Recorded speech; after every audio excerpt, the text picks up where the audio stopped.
Infrastructure की बार हम लोग इंफ्रा बढ़ाओ, ये बनाओ, वो बनाओ, कैसे इसको समझे। मैं बहुत आसान से उदाहरण समझाने की कोशिश करता हूँ। जो लोग मुंबई में रहते हैं या जो लोग अपने शहरों से उसको कंपेयर कर सकते हैं, मुंबई में एक इलाका है दादर और एक इलाका है मोहम्मद अली रोड। आप उन दोनों की तरफ जाइए तो वहाँ पे क्लस्टर डेवलपमेंट हुआ है। पुरानी बिल्डिंगों को तोड़ के एकदम नई बिल्डिंग्स बना दी गई हैं विद सो मेनी एमेनिटीज़। उससे क्या हुआ कि आपको पूरा इंफ्रास्ट्रक्चर वहाँ का आसपास की सड़कें, पानी, बिजली, केबलिंग, पेवमेंट, ये सब चेंज हो गया। तो आप जब उस इलाके में अब जाएंगे तो आपको एकदम नया सा लगेगा वो। तो ये जो भारत में क्या है, बहुत सारे इंफ्रास्ट्रक्चर्स नहीं है, वो चाहे सोशल इंफ्रास्ट्रक्चर हो, ये जैसे कि जन्मेजय सर कह रहे हैं सॉफ्ट इंफ्रास्ट्रक्चर, उस पर अगर आप फोकस करेंगे तो प्रोडक्टिविटी बढ़ेगी, क्योंकि ईज ऑफ डूइंग बढ़ती है, आपका कंफर्ट जोन बढ़ता है। तो ये इंफ्रास्ट्रक्चर पर ज़्यादा फोकस है मेरे ख्याल में, इसको ऐसे समझना चाहिए। एकदम इजी उदाहरण से मैं आपको समझा रहा हूँ। लेकिन संजीव सर, मुझे ये बताइए कि प्राइवेट इन्वेस्टमेंट अभी भी ठंडा है, सरकार पे ज़्यादा फोकस है, वही ज़्यादा खर्चा कर रहे हैं, क्यों? का पॉइंट सही है। उसमें ऐसे है कि बिकॉज ये एक कोविड पीरियड से इकोनॉमी गुजरी है जहां पे डिमांड कुछ सेक्टर्स में स्ट्रेस में थे और कैपेसिटी यूटिलाइजेशंस लो थे, तो इन्वेस्टमेंट कम हो रहा था। अभी जैसे कैपेसिटी यूटिलाइजेशन 70% से ऊपर है, ये CII के सर्वे में भी आया है कि कैपेसिटी यूटिलाइजेशन कहीं कहीं सेक्टर्स में 80 भी क्रॉस हो गया है, और द ऑप्टिमिज्म इज देयर कि आगे जाके इन्वेस्टमेंट्स होंगे। So it will pick up and you see जो मैक्रोज हैं इन्वेस्टमेंट के लिए, और हमें एक्नॉलेज करना चाहिए एज प्राइवेट इंडस्ट्री की सरकार की तरफ से काफी प्रोग्रेसिव स्टेप्स हुए हैं टू ड्राइव प्राइवेट इन्वेस्टमेंट। पहले इनकम टैक्स, कॉर्पोरेट टैक्स में वो चेंज हुआ था, फिर PLI स्कीम्स आई थी। सो ये नंबर ऑफ स्टेप्स हुए हैं। बैलेंस शीट्स कंपनीज के, बैंक्स के बेटर हैं। So capacity to invest is there, earnings are better, so all the macros are good. Capacity utilisation is picking up, और साथ साथ capital expenditure from the government is continuing which will further spur consumption. So मुझे तो उम्मीद है कि आगे जाके डेफिनेटली इन्वेस्टमेंट होएगा। ऑलरेडी किसी सेक्टर्स में जैसे केमिकल्स हैं, मेटल्स हैं, हेवी इंजीनियरिंग है, कंस्ट्रक्शन रिलेटेड है, और मैं अपने सेक्टर्स जैसे फूड एंड बेवरेज है उसमें भी मुझे मालूम है इन्वेस्टमेंट स्टार्ट हो गए हैं, हो रहे हैं। सो ये डेफिनेटली पिकअप करेगा। The only risk in some sectors people may be concerned about is कि जो external sector से demand का जो issue है, तो उसमें कुछ concerns हो सकते हैं, but apart from that जो सिचुएशन है, हालात काफी बेटर हैं, और मुझे उम्मीद है कि और आगे जाके ये प्राइवेट इन्वेस्टमेंट जरूर आएगा। आई थिंक सरकार की तरफ से काफी प्रोग्रेसिव स्टेप्स लिए हैं, और अभी मैं कहूंगा कि प्राइवेट सेक्टर की भी बारी है आगे बढ़ के इन्वेस्टमेंट बढ़ाना। बिल्कुल। अच्छा, मैं हमेशा ये कहता हूँ कि देश के लिए BSP बहुत ज़रूरी है, उसमें L और लगा दिया मैंने, BSPL, बिजली, सड़क, पानी एंड लॉ एंड ऑर्डर।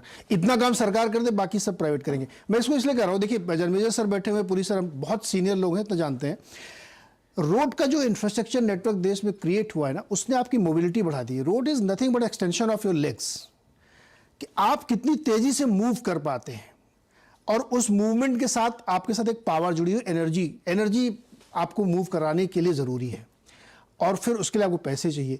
अगर इतनी व्यवस्था सरकार कर दे तो इंडस्ट्री अपने आप जाएगी। वो जो पुलिस आप करें वो थोड़ा लैग से जाएगी ना, पहले तो आप बनाइए ना, तो वो इंफ्रास्ट्रक्चर वाला इशू तुम्हें ठीक लगता है। लेकिन इसमें एक पॉइंट में सी आप पूछ रहे हैं कि इंफ्रा, लोग भी बात करते हैं कि इंफ्रा, बट ये अंडरलाइंग इंफ्रा क्यों, ये बहुत लोग समझ नहीं पाते हैं। ये इंफ्रा इसलिए क्योंकि पहली बात है कि अगर आप ₹1 रेवेन्यू एक्सपेंडिचर जैसे नरेगा में खर्चा किया या सैलरीज में, वो समझिए कि 2 या 3 क्वार्टर में फिसल जाता है। वैसे ₹1 अगर इंफ्रा कैपेक्स में तो 4 साल के लिए उसका इम्पैक्ट इकोनॉमी के ऊपर दिखता है। इसको कहते हैं कैपेक्स मल्टीप्लायर इफेक्ट। वो बात एक। सेकंड बात यह है कि चीन अमेरिका को $500 बिलियन एक्सपोर्ट करती है, हम $50 बिलियन एक्सपोर्ट करते हैं। तो ये चाइना +1 का जो स्ट्रैटेजी बना है, उसमें इंपॉर्टेंट चीज आप याद रखिए कि चाइना का पर कैपिटा वेज $9,800 है, हमारा पर कैपिटा वेज $4,000 से, क्योंकि हमारे पास सब काम नहीं करते। $2,000 का पर कैपिटा इनकम, $4,000 का पर कैपिटा वेज, यानी आधा से ज्यादा हमारी लेबर की सस्ता है चाइना के कंपैरिजन में। सेकंड, चाइना में अगले 10 साल में 20 लाख लोग वर्किंग पॉपुलेशन से बाहर निकल रहे हैं, हमारा 30 साल के लिए लोग जुड़ते जाने वाले हैं। तो इतनी भयंकर एडवांटेज के बावजूद क्यों हमारी जो फॉरेनर्स आके यहाँ मैन्युफैक्चरिंग के लिए इस्तेमाल करें, क्यों बढ़ा नहीं? क्यों नहीं? उसका आंसर है कि एक पोर्ट में एक शिप को लगता है 27 दिन आके डॉक करके सामान उतार के वापस जाने में, चाइना में 5 दिन में होता है। सेकंड, फैक्ट्री अब लगाते हैं जहां रॉ मटेरियल मिलता है, पोर्ट तक आपको लेके जाना है, वो इंडिया में बहुत खराब चीज है। तो मेन रीजन इंफ्रास्ट्रक्चर है कि अगर इंडिया का पॉपुलेशन का एडवांटेज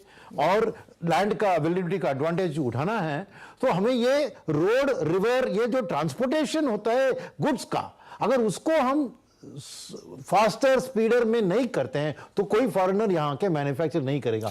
तो मोस्ट इंपॉर्टेंट इसलिए बजट समझना सिंपल, अपने घर से समझिए ना। आप प्लॉट वहीं खरीदते हैं जहां सड़क वड़क ठीक ठाक है, चौड़ी है, पानी बढ़िया है, चोरी चमारी नहीं हो रही है, वही खरीदते हैं ना सर आप। तो इंफ्रास्ट्रक्चर का मतलब ये। लेकिन सर अभी ये मैंने आपसे एक सवाल लिख के दिया था। मान लीजिए मेरी सर टैक्सेबल इनकम 15 लाख रुपए, अब मैडम कह रही है कि अब उसमें सिर्फ 1.5 लाख टैक्स कटेगा, पहले कितना कटता? देखिए इसको नीरज, इसको दूसरे तरीके से समझिए। इसलिए हमने ये केस लिया, आज केस स्टडी लिया हमने 7 लाख, 10 लाख, 15 लाख, 20 लाख। तो हमने उसका लिया जो लोग इन्वेस्ट करते हैं, जिनकी ATC में, ATD में हाउसिंग लोन भी है, सेक्शन 24 में इंटरेस्ट भी लेते हैं। हमने इसको उससे कंपेयर किया, क्योंकि आप बेयर कंपेयर करेंगे तो आपको तो फिर तो न्यू रेजिम आंख बंद करके पट्टी बांध के आप ले लीजिए, वो तो उन्होंने आउटराइटली डिक्लेयर किया है। पर हमने जब किया तो एक बड़ा इंटरेस्टिंग फाइंडिंग सामने आया। पहले जो ये न्यू रेजिम पुराने वाला था, जो अब तक चल रहा था, उसमें हमने बात की थी कल भी कि 5 लाख लोगों ने उसको ऑप्ट किया था। वो स्कीम ज्यादा चली नहीं थी, 7.5 करोड़ 7 करोड़ 52 लाख रिटर्नों में से मुश्किल से 5 लाख लोगों ने ऑप्ट किया था।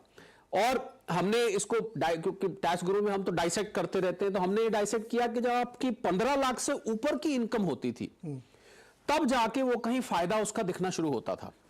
अब देखिए, अब ये मैंने बैकग्राउंड बनाया, अब ये जो न्यू आई है, इसमें वो 15 लाख घट के अब कहीं 10 लाख के आसपास आ गया है। तो इसका मतलब ये हुआ कि अब 7 लाख और लगभग 10-12 लाख के बीच में अगर किसी की इनकम है और वो निवेश भी करता है, ATC भी है, उसका एक हाउसिंग लोन भी है छोटा सा, वो मेडिक्लेम भी उसने ले रखा है, मेडिकल इंश्योरेंस ले रखा है, तो उसको शायद कहीं अभी भी ओल्ड स्कीम में फायदा नजर आए। वरना आप जैसे 12 लाख से ऊपर करेंगे, तो मैंने बड़ा अच्छा एग्जांपल दिया, आप जब प्लेन टेक ऑफ करता है तो जैसे जैसे हाइट पकड़ता है तो नीचे की चीजें आपको छोटी होती जाती हैं। तो जैसे जैसे आपकी इनकम ऊपर जाती जाएगी, ये आपको सेविंग बहुत छोटी दिखती जाएंगी और वो ऑब्लिवियन में चली जाएंगी, वो मतलब उसको आप फर्क इतना नहीं पड़ेगा। तो ये इसकी इंपॉर्टेंस डाइल्यूट होती जा रही है। तो यही मेरे ख्याल एफर्ट किया गया इसमें, और बहुत कैलकुलेट करके ये निकाली गई है, बहुत इसके पीछे दिमाग लगा है, पूरी टीम लगी है। उन्होंने ये देखा कि भाई लोग जो है ये भी बेनिफिट लेते हैं, वो भी लेते हैं, वो भी लेते हैं, वो भी लेते हैं, तो अब कहां जाके इसको रोकें। तो ये मामला और फोकस नीरज कहां पर है? फोकस है टैक्स एडमिनिस्ट्रेशन की तरफ। आपने देखा होगा 100 कमिश्नर अपॉइंट करने की बात हुई है, जो कि खाली ग्रीवियंस रिड्रेसल करेंगे, अपील्स जो पेंडिंग पड़ी हुई हैं उसको करेंगे, ग्रीवियंस रिड्रेसल मैकेनिज्म को स्पीड अप करने की बात आई है, तेजी से प्रोसेसिंग करने की बात आई है। मुझे लग रहा है टैक्स पेयर्स को इन सब चीजों पे लोगों का ध्यान नहीं जाता है, और लाखों लोग शिकायतें डालते रहते हैं, मेरा रिफंड नहीं आया, मेरा ये नहीं आया, मेरे को गलत नोटिस आ गया। तो अगर ये चीज सुदृढ़ हो जाती है तो आपका टाइम बचता है। टैक्स भले ही आप थोड़ा फालतू भी दे रहे हो, तो आपका टाइम, आपकी सरदर्दी, और आपके लिए टैक्स एक सिंप्लीफाइड, देखिए अब हम अमृत काल में विकसित देश बनने की तैयारी कर रहे हैं। विकसित देश की बहुत सारी पहचान होती है, यहाँ गिनवाएं आप तो अनेकों बार डिस्कस करते होंगे। इंफ्रास्ट्रक्चर अच्छा होता है, सड़कें अच्छी होती हैं, सफाई होती है, लोगों को सोशल सिक्योरिटी वगैरह वगैरह। उसमें से एक जो चेकलिस्ट में चीज होती है कि आपका जो टैक्स स्ट्रक्चर होता है वो इजी टू कंप्लाई होता है। आप उसको खुद ही बैठ के उसको भर के और आप आराम से कर लेते हैं, आपको खामखा आपके ऊपर सवाल नहीं किए जाते, आपके ऊपर विश्वास किया जाता है, तो उस तरफ अग्रसर हैं। अब देखिए, जब भी उस तरफ की सड़क आप पकड़ेंगे तो एक नई सड़क है, तो थोड़ा सा पेन तो होगा, क्योंकि आपको आदत पड़ी हुई है पुरानी सड़क पे जाने की, ये सेविंग्स के माध्यम से बचाने की, ये बचा लें, इधर बचा लें, ये एग्जेम्पशन ले ले भैया, कोई डिडक्शन बता दो, कोई एग्जेम्पशन, सैलरी पैकेज ऐसे बना दो, वैसे बना दो, ये रीइंबर्समेंट दे दो, वो रेंट रिसीट लगा दो, ये कर दो, वो कर दो। ये सारी चीजें लोगों को आदत पड़ी हुई है। तो अब जब नई सड़क पकड़नी है, कोई भी नया आप चेंज करेंगे, उसमें हमेशा ही मन में एक रेजिस्टेंस जरूर महसूस होती है। मुझे लग रहा है कुछ ऐसा ही हाल है, और जैसे जैसे आप इस पे आगे बढ़ते जाएंगे, धीरे धीरे बोलते जाएंगे। मोटे तौर पे 15 लाख से ऊपर अगर आपकी टैक्सेबल इनकम है तो ये नई स्कीम तो नई स्कीम आपके लिए, और ये तब है अगर आपके पास हाउसिंग लोन भी है, आप 80C 80D भी कर रहे हैं, तब भी आपके लिए ये फायदेमंद होने वाली है। ये हमने कैलकुलेशन आज दिन में करके देख लिया। तो भाई ये टेक अवे है इसका। देखिए 15 लाख से ऊपर अगर आपकी टैक्सेबल इनकम है तो आपके लिए न्यू रिजीम बहुत फायदे का होगा। उसमें आपको ज्यादा पैसे बचेंगे और आप अपनी मर्जी से खर्चा करें, बचाएं, इंश्योरेंस खरीदें, म्यूचुअल फंड खरीदें और डायरेक्ट इक्विटी में लगाएं। और नीरज, आपकी बात में अगर थोड़ा बहुत कहीं डाउट भी था तो उस डाउट को भी दूर किया गया कि स्टैंडर्ड डिडक्शन जो वो भी शामिल है, वो भी न्यू टैक्स रिजीम में चल के आ गई। कि मान लीजिए किसी को अभी फिर भी लगता है कि पुरानी रिजीम अच्छी है, तो लीजिए हम स्टैंडर्ड डिडक्शन भी आपको दे देते हैं। इसीलिए निर्मला मैम ने कहा था डिफॉल्ट है ये। बिल्कुल डिफॉल्ट डिफॉल्ट तो अब आप लॉग इन करेंगे तो आपको सीधा वहीं ले जाएगा। पुरानी चूज करनी है तो आप जाइए, वरना आप तो इसी में आएंगे। 1 अप्रैल से बहुत सारे ट्रांजिशन में हो सकते हैं। छोटा सा एक ब्रेक लूंगा सर, लेकिन ब्रेक से लौट के आएंगे तो अभी 1-2 चीजें और मेरे मन में है और आपसे भी रिलेटेड। ये तो MIS में समझाइएगा, इसमें भी बड़ा रिजेक्ट किया है। और एक मुझे लगता है कि वो है तो बहुत छोटी सी चीज़ शायद हो सकती है, लेकिन बड़ी है। जैसे महिलाओं को उन्होंने 7.5% पे 2 साल के लिए FD अलाउ की है, महिला सम्मान है। सर ये बहुत बड़ा वोट बैंक है सर। 50% आबादी को अट्रैक्ट करना है आप 7.5% इस माहौल में, क्योंकि महिलाएं अपने पैसे जो सेव करें वो उनके अपने पास है 2 साल के लिए कम से कम। छोटे से ब्रेक के बाद इस पर थोड़ी चर्चा करेंगे।